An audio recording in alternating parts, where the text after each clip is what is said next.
नमस्कार, स्वागत है झारखंड की फटाफट ताजा बड़ी खबरों में। पहली बड़ी खबर, झारखंड में जारी है ठंड का कहर। आने वाले 2-3 दिनों में फिर बढ़ेगी ठंड।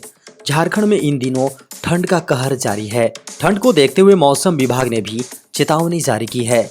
मौसम विभाग का कहना है कि आने वाले 3-4 दिनों में ठंड और बढ़ने वाली है। झारखंड के कई जिलों का न्यूनतम तापमान एक बार फिर से 10 डिग्री सेल्सियस से नीचे चला गया है। मौसम विभाग के अनुसार झारखंड के दक्षिणी भाग यानी पूर्वी सिंहभूम, पश्चिमी सिंहभूम और सरायकेला खरसावां जिले में सुबह में कोहरे या धुंध के बाद आंशिक बादल छा सकते हैं, जबकि शेष भागों में कोहरे या धुंध के बाद आसमान मुख्यतः साफ रहेगा। झारखंड में अगले 2 दिनों के दौरान रात के तापमान में धीरे धीरे 3 से 4 डिग्री सेल्सियस की गिरावट हो सकती है। झारखंड में बने 5,40,360 नए वोटर।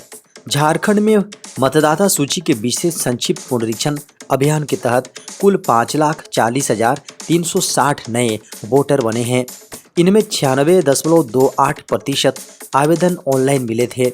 9 नवंबर से 8 दिसंबर तक मतदाताओं को जोड़ने के लिए चले विशेष अभियान में झारखंड में मतदाताओं की संख्या में 2.7% की वृद्धि हुई है। अब झारखंड में मतदाताओं की कुल संख्या 2,45,29,841 हो गई है। सुखाड़ का आकलन करने 9 जनवरी को रांची पहुंचेगी केंद्रीय टीम।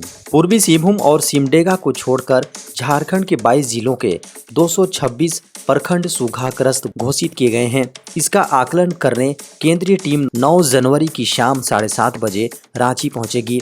13 जनवरी तक झारखंड के सूखाग्रस्त इलाकों का भ्रमण कर केंद्रीय टीम जमीनी हकीकत से अवगत होगी। इस दौरान झारखंड सरकार की ओर से केंद्रीय टीम के समक्ष सूखा राहत सहायता मद में 9,000 करोड़ की मांग की जाएगी। 10 जनवरी से झारखंड के विभिन्न जिलों का दौरा कर सूखा का आकलन करेगी। इस दौरान झारखंड सरकार की ओर से एक रिपोर्ट भी टीम को सौंपी जाएगी। केंद्रीय टीम की रिपोर्ट के आधार पर झारखंड को मांग के अनुरूप सूखा राहत योजना के तहत 9,000 करोड़ की सहायता राशि मिल सकती है। बता दें कि इस साल खरीफ मौसम के दौरान कम बारिश होने के कारण से झारखंड में सूखा की स्थिति बनी हुई है। स्थिति की गंभीरता को देखते हुए झारखंड सरकार ने तत्काल 3,500 रुपए की प्रति किसान परिवार सहायता राशि झारखंड की ओर से मुहैया कराना शुरू कर दिया है। अनुमान के अनुसार करीब 30 लाख से अधिक किसान परिवार सूखा से प्रभावित हैं, जिसे ध्यान में रखते हुए झारखंड सरकार ने सहायता राशि मद में 1,200 करोड़ रुपए खर्च करने का फैसला लिया है। झारखंड में जल्द शुरू होगा प्रवासी श्रमिकों का सर्वेक्षण। झारखंड में प्रवासी श्रमिकों का सर्वे किया जाएगा। इसके लिए झारखंड सरकार की ओर से श्रम विभाग को जिम्मेदारी दी गई है। 30 दिसंबर को इस संबंध में सरकार की ओर से जारी दिशा निर्देश के बाद श्रमायुक्त व झारखंड सरकार के संजीव कुमार बेसरा ने इस संबंध में सभी जिलों के श्रम विभाग को आदेश जारी किया है। झारखंड के सभी 24 जिलों में प्रवासी श्रमिकों के सर्वेक्षण कार्य हेतु पीडीएजी परामर्श LLP एजेंसी को अनुमति प्रदान की है। बताया जा रहा है कि कोरोना महामारी के दौरान दूसरे राज्यों से लौटे मजदूरों का सही आकलन सरकार के पास नहीं मिल रहा है। इस लिहाज से फिर से प्राइवेट कंपनी के जरिए यह काम पूरा किया जाएगा। केंद्र सरकार अब देगी फ्री डिश टीवी। आम जनता को केंद्र की मोदी सरकार कई तरह की सुविधाएं प्रदान करती हैं। सरकार अब मुफ्त टीवी देखने का भी मौका दे रही है, जिसके लिए केंद्र सरकार ने 2,539 करोड़ रुपए का खर्च करने का लक्ष्य रखा है। सरकार की ओर से आम जनता को फ्री डिश दी जाएगी, जिसकी सहायता से आम जनता बिना कुछ खर्च किए टीवी देख सकेंगे। केंद्र सरकार की ओर से इस नई योजना की शुरुआत ऑल इंडिया रेडियो और दूरदर्शन की हालात को सुधारने के लिए की गई है।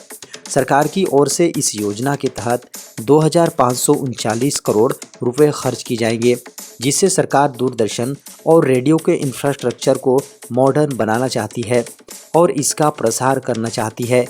केंद्रीय कैबिनेट की ओर से broadcasting infrastructure and network development को मंजूरी दे दी है। इस BIND स्कीम को सरकार ने वर्ष 2025-26 तक के लिए जारी किया है। एयरपोर्ट अथॉरिटी ऑफ इंडिया ने निकाली 596 पदों पर भर्ती।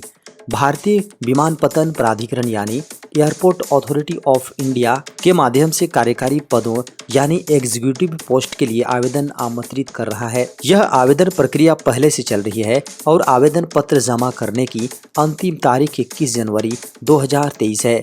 भारतीय विमानपत्तन प्राधिकरण के गेट 2020, गेट 2021, गेट 2022 के माध्यम से एग्जीक्यूटिव पोस्ट के लिए आवेदन आमंत्रित कर रहा है।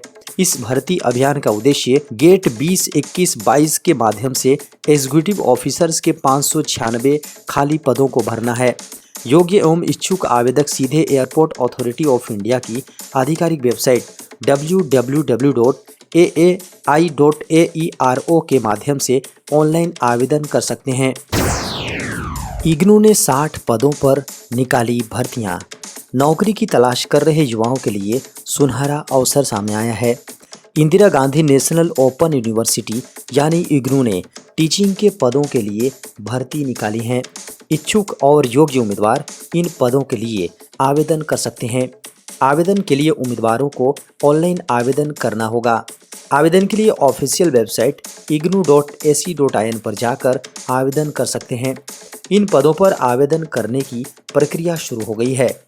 आवेदन करने से पहले उम्मीदवार पदों से संबंधित जानकारी ले लें।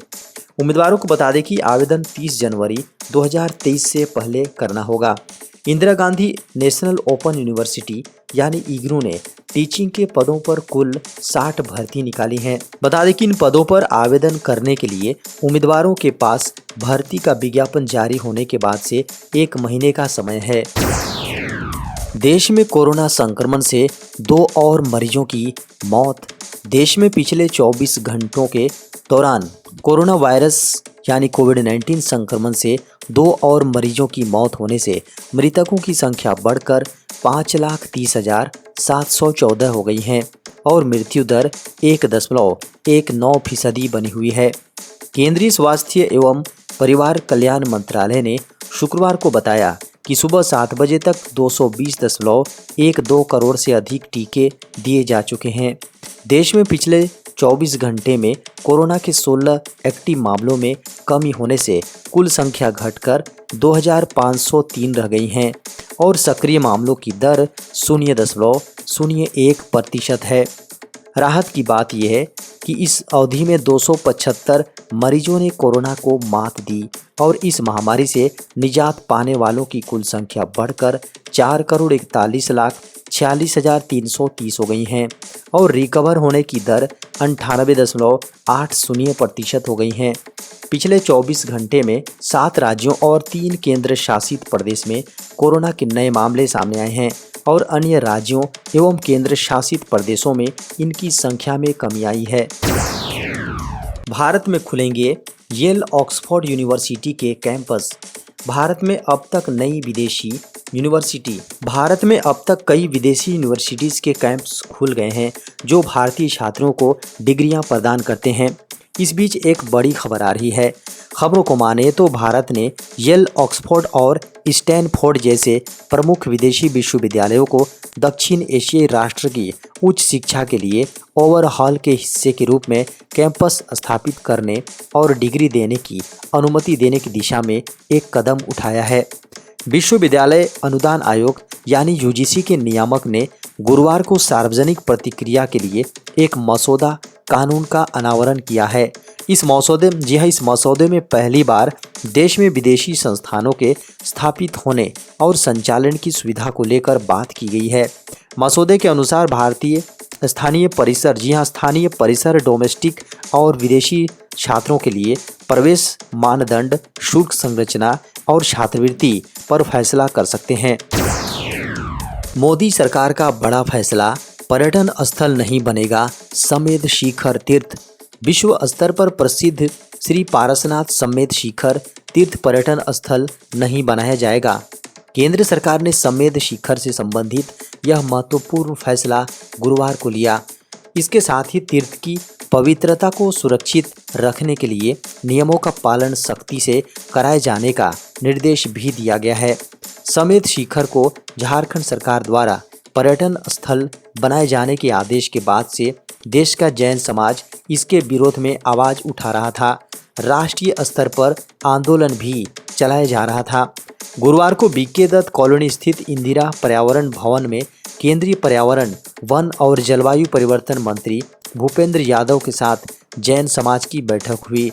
बैठक में केंद्रीय मंत्री ने जानकारी दी कि जैन समाज की भावनाओं की कद्र करते हुए इस संबंध में आदेश जारी किए जा रहे हैं। ट्विटर से 20 करोड़ लोगों की ईमेल आईडी लीक। अगर आप ट्विटर यूजर हैं तो यह खबर आपके लिए ज़रूरी है। दरअसल ट्विटर यूजर्स के लिए यूजर्स के डेटा से जुड़ी एक चौंकाने वाली खबर सामने आई है। एक सिक्योरिटी रिसर्चर ने बुधवार को दावा किया है कि हैकर्स ने 200 मिलियन से अधिक ट्विटर यूजर्स के ईमेल एड्रेस चुरा लिए हैं और उन्हें एक ऑनलाइन हैकिंग फोरम पर पोस्ट कर दिया है। इस खबर के सामने आने के बाद से कई ट्विटर यूजर्स परेशान हैं। हालांकि ट्विटर ने अभी इस दावों पर कोई टिप्पणी नहीं की है। Israeli cyber security monitoring firm Hudson rock के सह-संस्थापक अलोन गैल ने लिंक्डइन पर लिखा, दुर्भाग्य से इस घटना में बहुत सारी हैकिंग, टारगेट फिशिंग और डॉक्सिंग को बढ़ावा मिलेगा। यह सबसे महत्वपूर्ण लीक में से एक है। गैल ने पहली बार 24 दिसंबर को सोशल मीडिया पर इस बात का खुलासा करते हुए एक पोस्ट किया था। गैल ने यह भी लिखा था कि यह स्पष्ट नहीं है कि ट्विटर ने मामले की जांच करने या उसका समाधान करने के लिए क्या कार्रवाई की है।